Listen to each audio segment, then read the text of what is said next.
From medieval Rath settlement to Augustinian monastery to Protestant church, the site at the Church of the Rath has seen many changes. In the 1840s, when the new Church of Ireland was built on the far side of town, the Rath Church became the burial site for two prominent families in Killeshandra, with building of the Hamilton family vault and the Gothic mausoleum of the Martin family inside the de-roofed church. By the mid-20th century, both families had left the town and the site fell into disrepair. The graveyard was closed for all but occasional burials. By the mid-1990s, the site was overgrown and trees were growing inside the building. The structure was in great danger of collapsing. Thankfully, the community started to rally and the conservation journey began.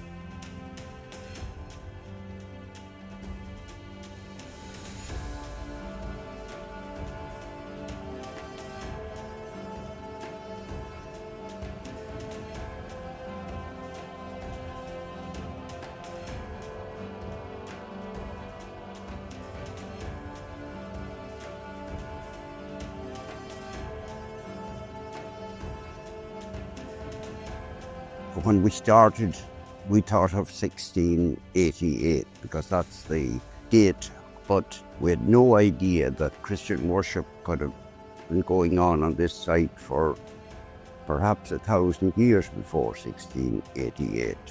Many other kills around the place.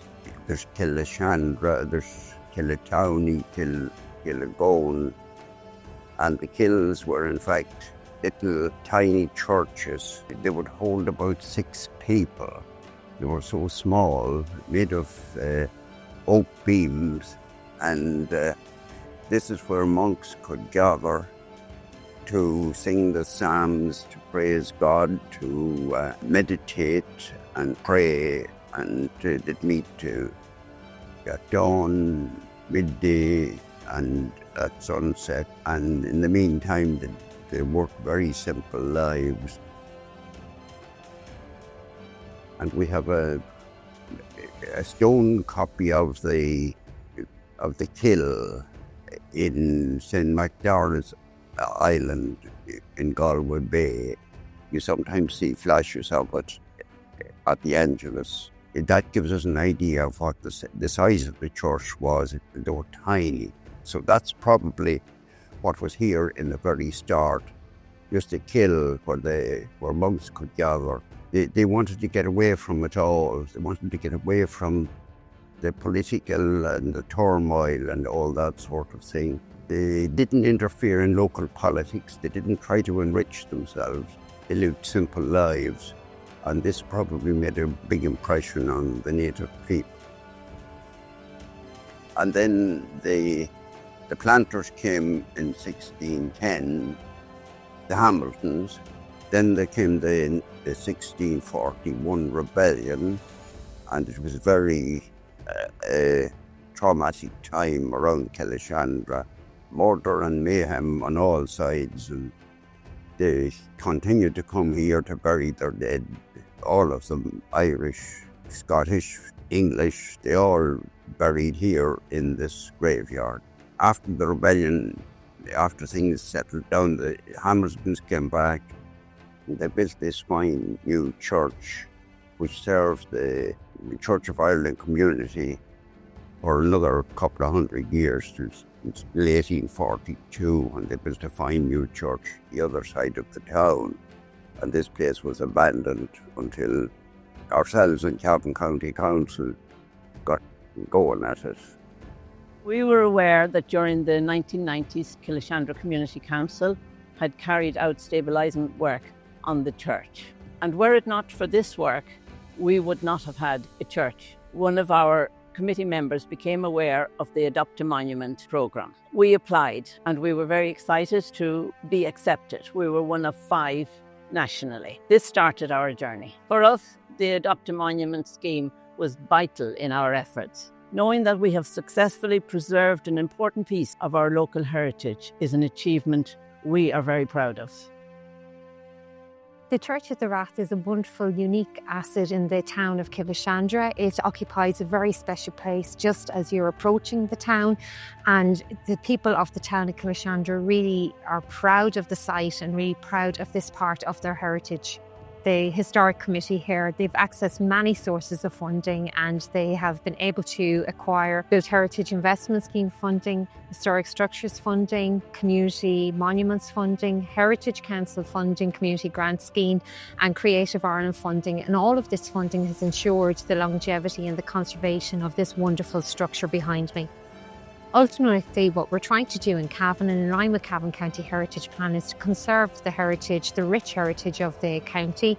The Church of the Rath fits into this, and of course it's to preserve the longevity of the church and safeguard it for future generations. And I think that was very, very evident when the community group came together here, that they wanted to conserve this and protect this monument for future generations, not just for themselves, but to pass on in a good condition.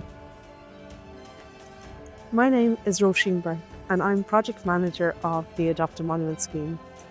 The Adopt a Monument Scheme is a community heritage initiative that was set up by the Heritage Council back in 2016 with the core aim of helping local communities to get more actively involved in the care, conservation, research, interpretation of local monuments in their area. And we've been delighted to be working with the Killeshandra group, who adopted the Church of the Rath back in 2016. And it's really been a privilege to be part of their journey to see this very important monument come from the periphery into the heart of the community. The group in Killeshandra have worked tirelessly over the last 10 years, arranging fantastic community heritage events where hundreds of people came through the gates of the Church of the Rath to find out more about this incredible site.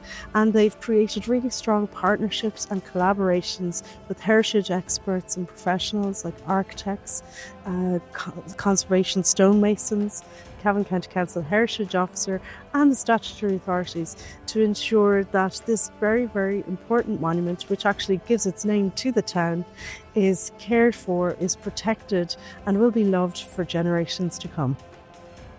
The Rath Church of Killeshandra is a very old church, not that well documented, but we think it goes back to the 12th century or 13th century, and it would have been associated with settlements in this whole area. There's reference to it in the early 1600s that there was a church here. In particular, when you look at the tracery on the windows and the transoms, that's very much part of this style of early architecture and is an important feature, and we don't have many examples of those in Ireland.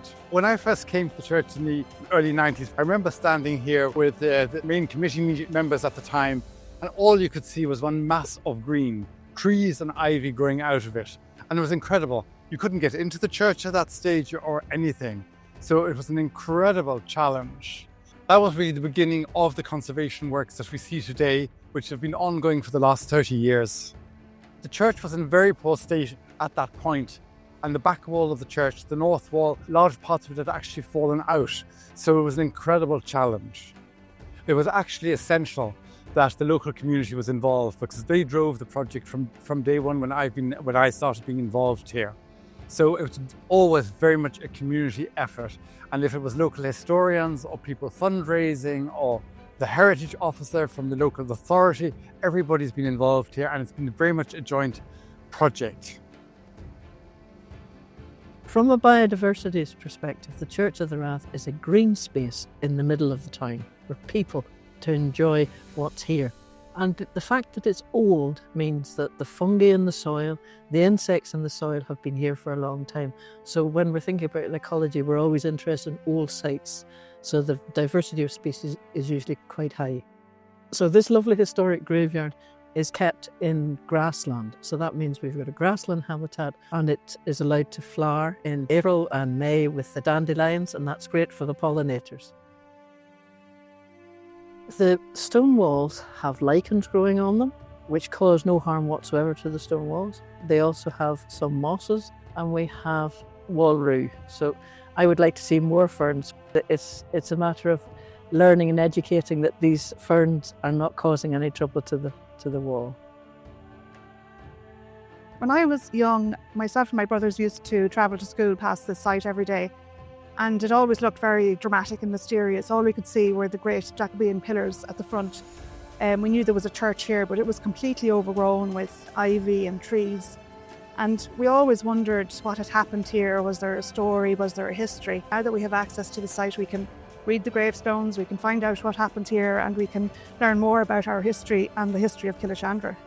These buildings connect us to the past in a tangible, visible way, not just like words on a page of a history book. For young people, it's an opportunity to get involved in the living history of the town. They can walk among the gravestones and read about the history of their own families or their neighbours' families, or people that they didn't even know had lived in Killeshandra. I think when local people tell the story of local history, it's a bit like the local sports events and the local events. They get talked about over dinner and they get talked about over a cup of tea. And children ask their parents to tell the story again, and ultimately those children will tell their families about the stories in time as well.